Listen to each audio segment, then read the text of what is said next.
Now I'm trying to tiptoe around here. Remember this thing here?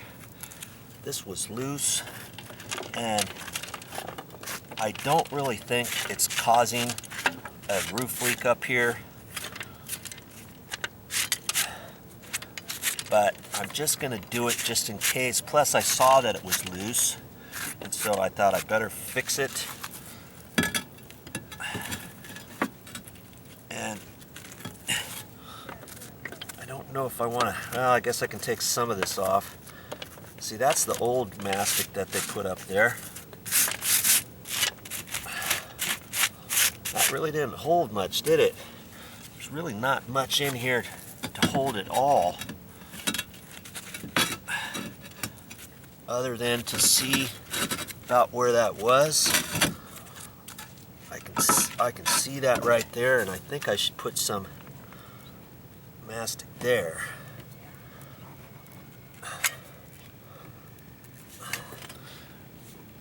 Now I could use regular construction adhesive or anything else if I had it,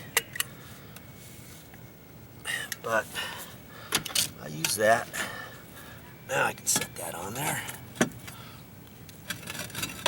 Boy, look, it's not even hardly touching. Okay, let's get it a little thicker here, get it a little closer.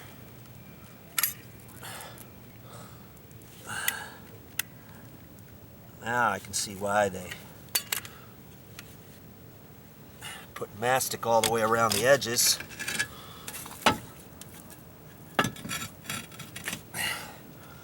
Okay, I felt that go down. They had some mastic right up in here before.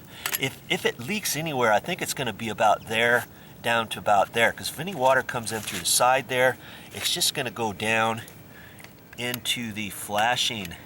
There's a hole right there that I'm going to get.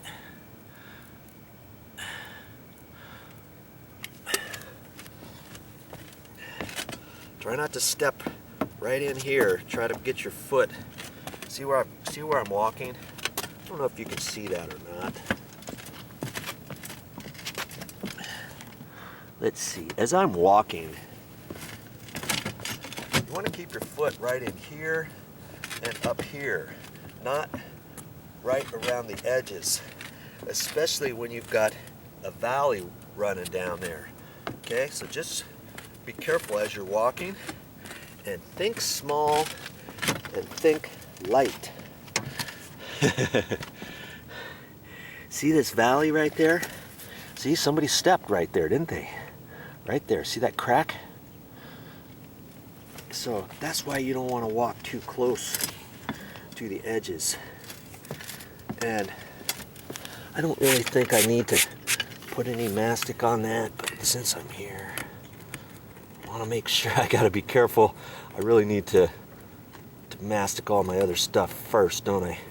Before I start nitpicking with this stuff. Because the flashing comes way out here anyway, so I'm really not going to mess with that much. Okay, so back to this. If it is going to leak, it's going to start up in here somewhere. Look at that. So I might as well get all the way down here first.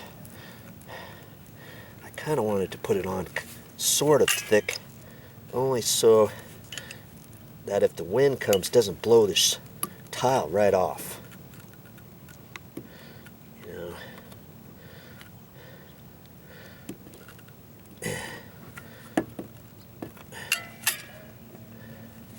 I'm not going to go any further than that just yet.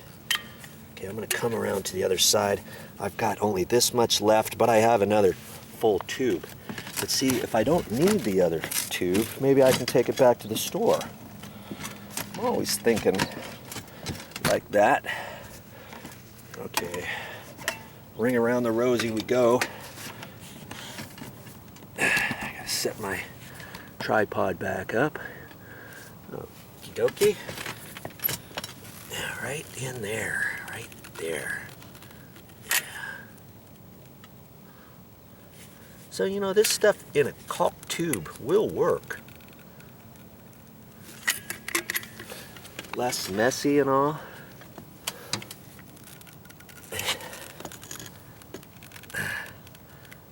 Yeah, I don't know. Maybe I should get the other tube out. Maybe I should. Yeah. Okay, that's all in that tube. Yeah, we got it at the store. It was only like, I don't know, $3 or $4. Okay, I'll grab it. Yeah, I brought a bag up here with all my goodies in it to make sure that I didn't miss anything. I gotta cut this open. I could cut it. Let me see. See this hole here? You're supposed to be able to snip things off, but see this caulk gun is not like some other ones you can get. This one was like $1.99. You can get them for like $3.99, and there's an actual little cutter there. So you put your tip in there, and it's got a sharp edge there. And you can snip that off. You know, as a quick, easy. You still have to kind of clean it up with a sheetrock knife. And then usually there's a metal goodie here that you can flip up, because sometimes caulk tubes has an inner layer. There's just a piece of tape in there that you have to puncture.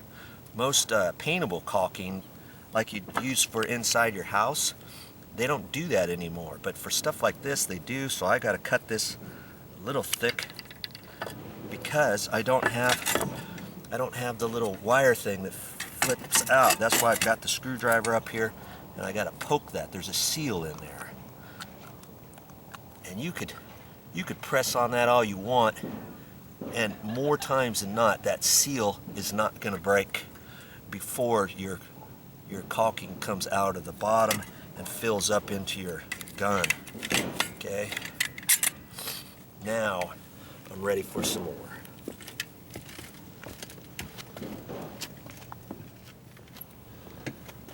So if a roofer came up here, he'd pretty much do the same thing I'm doing, unless he'd probably have a gallon container, or 3-gallon container even, and put it in that way. Okay. Nope, I'm doing it this way. And I could mess around with this stuff with a putty knife and stuff, but who's ever gonna see it?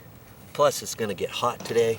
That's why I'm out here early this morning, doing it before it gets too hot. I'll turn it around this way. Get you over here. Because once it gets hot, oopsie, I get you turned around here. Once it gets hot, this stuff is gonna kind of relax a little bit. In fact, I might have to come back up here tonight even, just to check this stuff and see if any of this has run, because it could be 80 or 90, well, maybe 90 some odd degrees today. And once this stuff hardens up, it's gonna kind of put a layer of skin on there. But if it gets too hot, it could, because I just put it down, it might start running. That goes for any mastic that you put on a roof if it's in the middle of the summer, let's say. So I might be wise to just come up here later. I don't know, we'll see.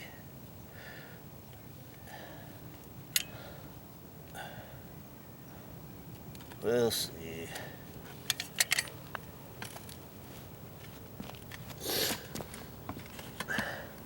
And I shouldn't really have to do anything right here, but because this is a ridge piece, you saw the mastic that I put there, I shouldn't have to put any here.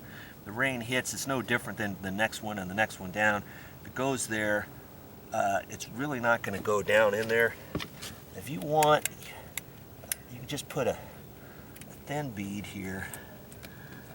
This might help hold it down too from flying off. But you saw the mastic I had underneath there, right? I don't think it's going anywhere. once this stuff dries. Okay.